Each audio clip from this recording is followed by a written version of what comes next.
Welcome back, everyone. Ready for another deep dive? Today, we're taking a look at enzymatic bioremediation. Oh, yeah, this is a cool one. Basically, using nature's own tools to clean up some of the messes We've made. that we humans have made. Exactly. It's this really interesting intersection of biotechnology and environmental chemistry. Yeah. So we're going to be talking about how certain enzymes can break down those nasty pollutants and Right. how scientists are actually engineering microbes to clean up things like industrial waste, and then Uh-huh. even how they're tailoring enzymes to target some of those really stubborn toxins. That's right. It's incredible, really. Yeah, and this field, I think it has just immense potential to make the world a much cleaner place. For sure, for sure. So it's exciting stuff. Yeah. So how about we just jump right in? Sounds good. So we know that enzymes are proteins, right? Yeah. And they can speed up all these chemical reactions. But how are they being used in bioremediation?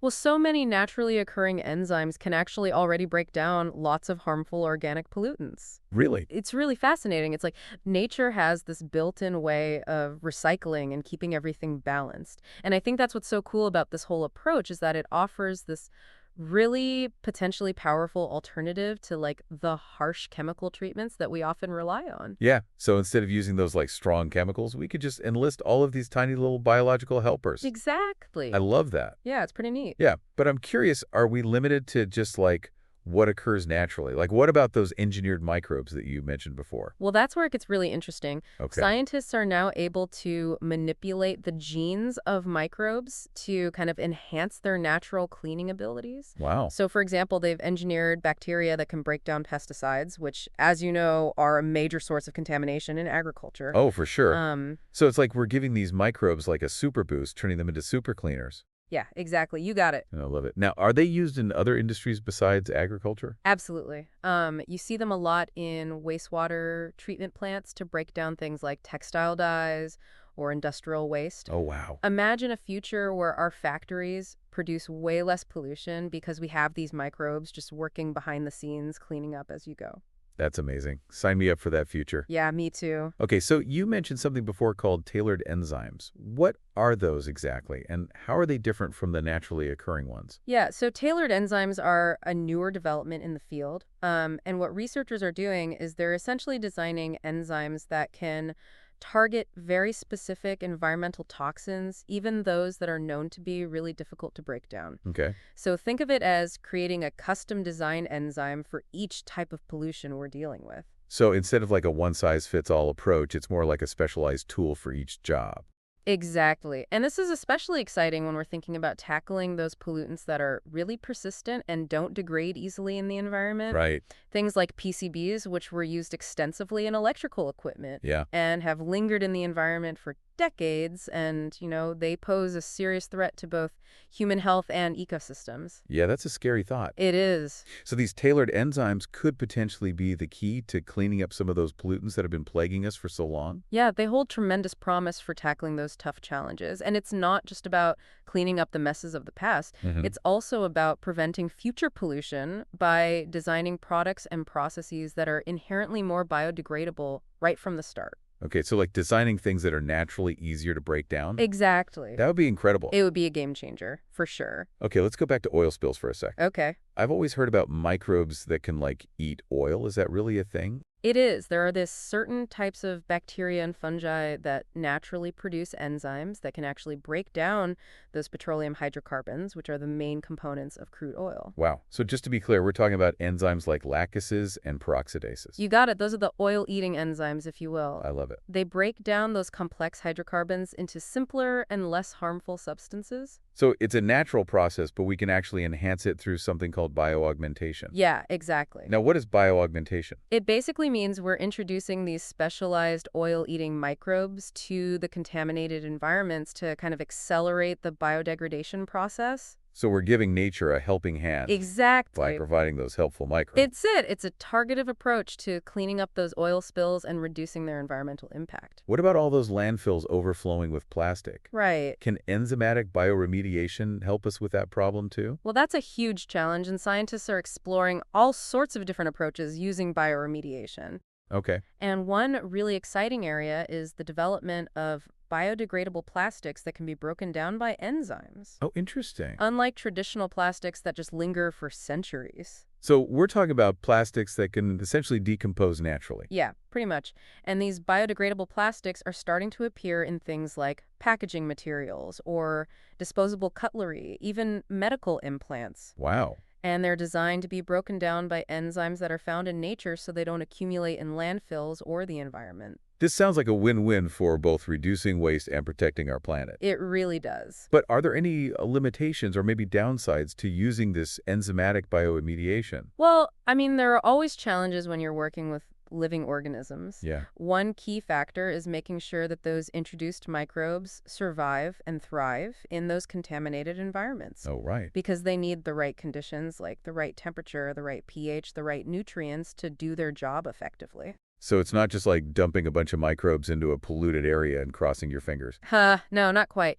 Sometimes you need to actually pre-treat the site to create a more hospitable environment for those microbes. Interesting. For example, if the soil is too acidic, you might need to adjust the pH before introducing them. Okay, that makes sense. Yeah, it's kind of like prepping the stage before the main act. So how long does it typically take? Like, how long does it take for these microbes to actually clean up a site? Well, it really depends on the type and the extent of the contamination, as well as the environmental conditions. Okay. It can take weeks, it can take months, it can even take years in some cases for heavily polluted sites. Wow. So it's not always a quick fix, but it offers a much more sustainable and environmentally friendly solution compared to some of the more traditional methods out there. This has been fascinating. I feel like we're on the verge of a real bioremediation revolution. I think so too. Like, we're harnessing the power of nature to clean up our planet. Yeah, and as our understanding of enzyme technology and microbial ecology continues to grow, Right. so too will our ability to harness these natural processes for a cleaner and healthy planet. That is so inspiring. It is. It really gives me hope that we can find solutions to even our most challenging environmental problems. Me too. Bioremediation is a really powerful tool, and it's just one example of how we can use these nature-inspired solutions to create a cleaner and more sustainable future. Well said. I completely agree. Okay, so we've heard all about how nature gives us these incredible tools to clean up all sorts of pollutants, Yeah, from those oil-eating microbes to enzymes that can break down plastics. it's amazing, isn't it? It really is. But how do scientists actually go about engineering these microbes? I mean, it sounds like science fiction. I know it does sound futuristic, but honestly, it's becoming more and more common. Wow. And scientists use these genetic engineering techniques to modify the genes of those microbes, Okay. essentially giving them new superpowers to target and break down specific pollutants. So they're like hacking into a microbe's DNA and rewriting its code. Yeah, that's a great way to put it. They identify the genes that code for enzymes that are capable of degrading specific pollutants, and then they insert those genes into microbes that can thrive in that contaminated environment. That is just incredible. So it's like taking the blueprint for a specific cleaning tool and giving it to the microbes to build? Exactly. That's a really good analogy. I try. And by tweaking these genetic blueprints, we can optimize the microbes to be even more efficient at breaking down certain pollutants. Wow, the possibilities seem endless. Well, there are still challenges. One of the biggest is making sure that these engineered microbes don't cause unintended harm to the environment. Yeah, that makes sense. We have to be really careful that they don't outcompete native species or disrupt the balance of the ecosystem. So how do they ensure that these engineered microbes are going to play nice with the existing ecosystem? Well, rigorous testing is crucial. They're constantly conducting all these lab and field trials to study how the engineered microbes interact with other organisms and the environment. Okay.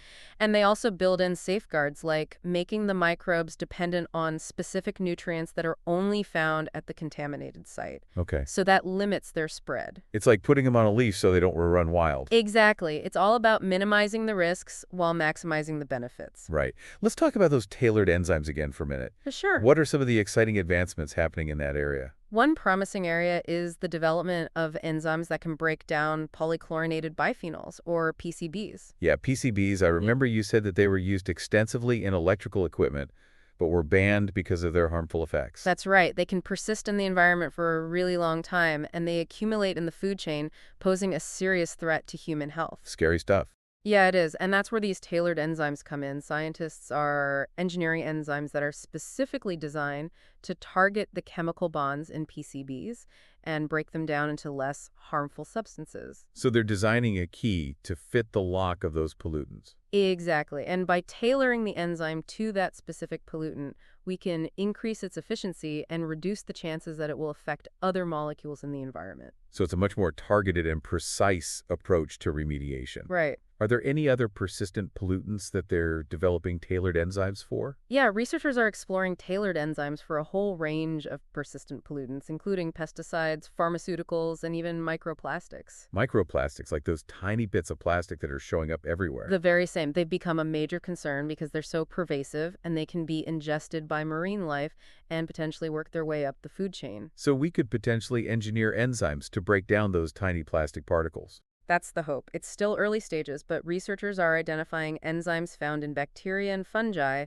that show some promise in breaking down certain types of plastic. Okay. The challenge is finding enzymes that can work on the huge variety of plastics that we find out in the environment. Right, because plastic can come in so many different forms and compositions. It's like trying to find a universal key that can unlock any door. That's another great analogy. Thanks. But even if we can't find a one-size-fits-all solution, even developing enzymes that can target the most common types of plastic would be a huge step forward in addressing this plastic pollution problem. This is just incredible, the fact that we can engineer these tiny microbes and enzymes to tackle these complex pollution problems. It is remarkable. It really speaks to the incredible power of biotechnology. It really does. And by combining our understanding of biology, chemistry, and engineering, we're really opening up a whole new frontier in environmental remediation. It's really inspiring. It gives me a lot of hope that we can find solutions to these really challenging environmental problems. Me too. Bioremediation is such a powerful tool, and it's just one example of how we can use nature-inspired solutions to create a cleaner and more sustainable future. We've learned so much in this deep It's dive. pretty amazing stuff. Like all those oil-eating microbes and enzymes that can even break down plastics. Yeah, I mean, it's clear that enzymatic bioremediation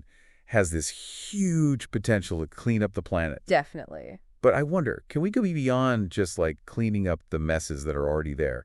Like, can we use this technology to actually prevent pollution in the first place? That's a great question, and I think it's what a lot of researchers are trying to figure out. Okay. Like, imagine a world where we design products and processes with biodegradability built right in from the start. So instead of creating all this stuff that just sits in landfills for hundreds of years, we actually design it to break down naturally. Exactly. We're talking about a shift from that linear take, make, dispose model to something called a circular economy, where those materials are constantly being cycled and reused. And bioremediation is really key in this transition because it enables the breakdown and the upcycling of those waste materials. Okay, so it's not just about cleaning up after the fact, but it's about creating a system where we're minimizing waste from the very beginning. Right. Are there any real-world examples of this circular economy approach in action? Well, we've already talked about one. The development of those biodegradable plastics is a perfect example. Right. They're designed to be broken down by enzymes that are naturally found in the environment so they don't just pile up in landfills. Yeah, that's a great example. What about in other industries? Well, the textile industry is another one that could benefit from this kind of thinking. Okay. We've talked about microbes breaking down textile dyes, but what if we could actually prevent those dyes from polluting in the first place? Wow. Yeah, that would be amazing. How would we do that? Well, researchers are looking at using enzymes to create more sustainable dyeing processes. Okay. Enzymes can catalyze reactions under much milder conditions, which reduces the need for those harsh chemicals and energy-intensive processes that create so much waste. So we're talking about replacing those polluting processes with cleaner enzyme-driven alternatives. Exactly. It's a win-win for the environment and the industry because you reduce pollution while also potentially saving energy and resources. That's amazing. Okay, now what about agriculture? Right. Because it's a huge industry that relies so heavily on all these chemical inputs, fertilizers and pesticides. Can enzymatic bioremediation help us create a more sustainable agricultural system? For sure. One really promising area is using enzymes to actually improve soil health. Okay. Healthy soil is the foundation for sustainable agriculture because it provides the nutrients to the plants, retains water, and supports a whole diverse ecosystem. So how do enzymes actually play a role in that? How do they contribute to soil health? Well, certain enzymes can help break down that organic matter in the soil, which releases nutrients that plants need to grow. It's like giving the soil a natural boost, and it reduces our reliance on synthetic fertilizers, which can have a negative impact on the environment. Right, so it's about working with nature to enhance that natural fertility of the soil. Exactly. And it's not just about nutrients. Some enzymes can even break down pollutants that might be present in the soil, so it creates a healthier environment for those crops to grow in. This is incredible. It seems like there's just so much potential here for enzymatic bioremediation, Yeah, there really is. not only to clean up the messes that we've already made, but also to fundamentally change how we design products and systems to prevent pollution in the first place. I agree. It's a real paradigm shift in how we think about environmental sustainability. Instead of viewing nature as something separate from our industries, we're starting to see it as a partner in this and a source of solutions. It's a powerful shift in perspective. As we wrap up this deep dive, is there one key takeaway you'd like our listeners to remember about enzymatic bioremediation? I think the most important thing to remember is that nature has this incredible power to heal and restore.